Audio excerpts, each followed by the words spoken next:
Halo semua, kembali lagi bersama saya Irsyad Niko Adi Chandra Putra di channel ini. Dan pada video kita kali ini, kita akan membahas tentang pentingnya dasar-dasar perencanaan dan pembangunan bagi mahasiswa arsitektur. Apa sih pengertian dari perencanaan itu sendiri? Proses berpikir dan mengelola kegiatan untuk mencapai tujuan bersama, atau kreativitas dan kemampuan secara psikologis untuk menyelesaikan permasalahan secara konseptual. Perencanaan juga merupakan proses mendasar dalam pola berpikir yang cerdas.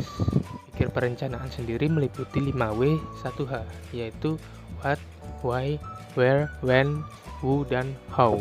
Sebagai mahasiswa arsitektur, kita juga harus tahu nih bahwa seorang arsitek sebelum melakukan pembangunan harus sudah membuat suatu perencanaan terlebih dahulu. Seorang arsitek juga harus memikirkan sebuah perencanaan dengan matang supaya pembangunan dapat berjalan dengan lancar dan maksimal.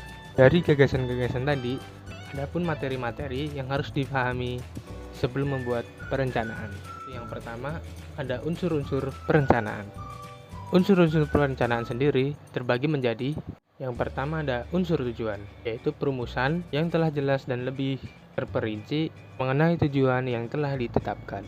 Yang kedua ada unsur polisi atau unsur kebijakan, yaitu metode atau cara untuk mencapai tujuan yang hendak dicapai.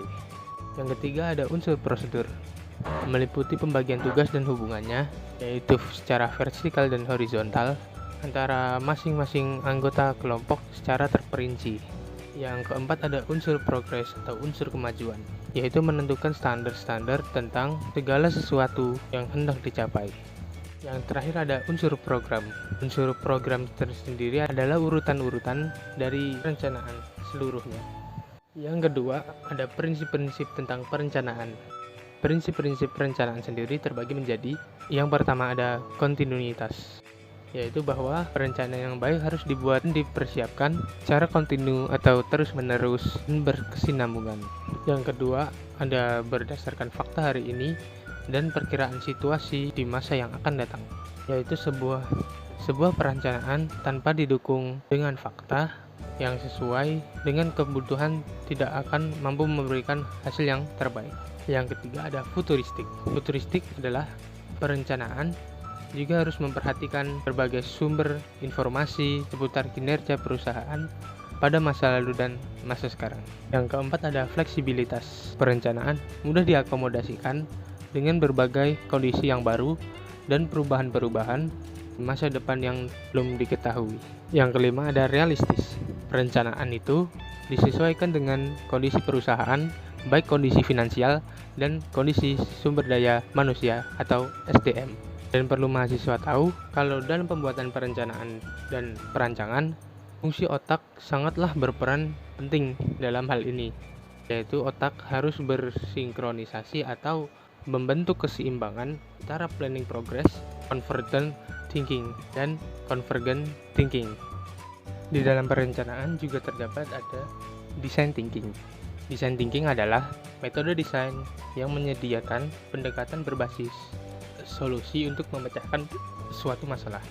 Atribut-atribut design thinking tersendiri adalah ambiguity, kolaboratif, konstruktif, velocity, empati, holistik, iteratif, judgmental, dan open mindset.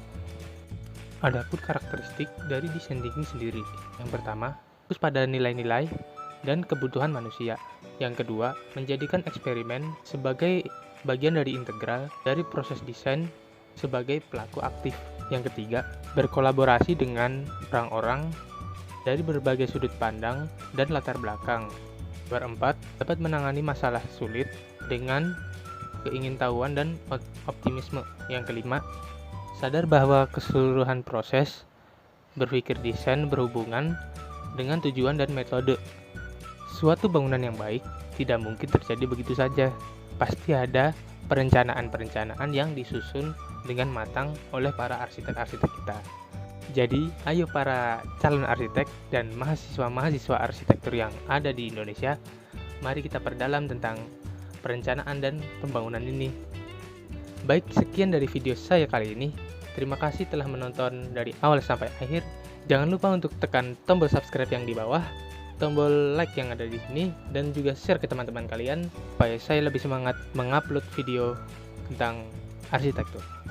Baik, sekian dari saya. Nantikan video-video saya selanjutnya. See you next video. Bye.